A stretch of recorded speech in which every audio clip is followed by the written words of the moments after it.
Direction Grenoble, aux assises de l'Isère. Nordal Lelandais était interrogé hier sur un mystérieux téléphone et pour la première fois, il a perdu son sang-froid. Et ce téléphone, c'était celui détruit par l'ancien militaire quelques heures après la fin de sa première garde à vue. Alors a-t-il voulu dissimuler des preuves? C'est la conviction des avocats de la famille de Maëlys.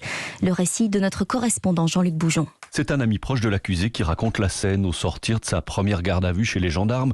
Quelques jours après le meurtre de Maëlys, Lelandais lui donne rendez-vous près du lac du Bourget.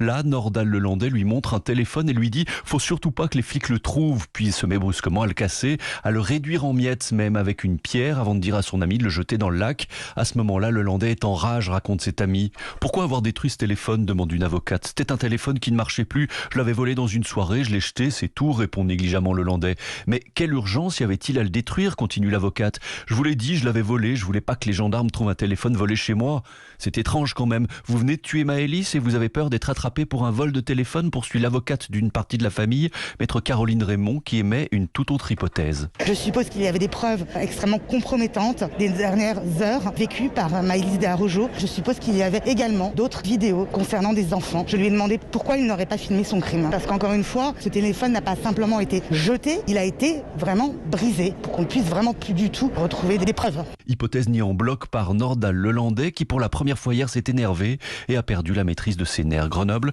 Jean-Luc Boujon, Europe 1.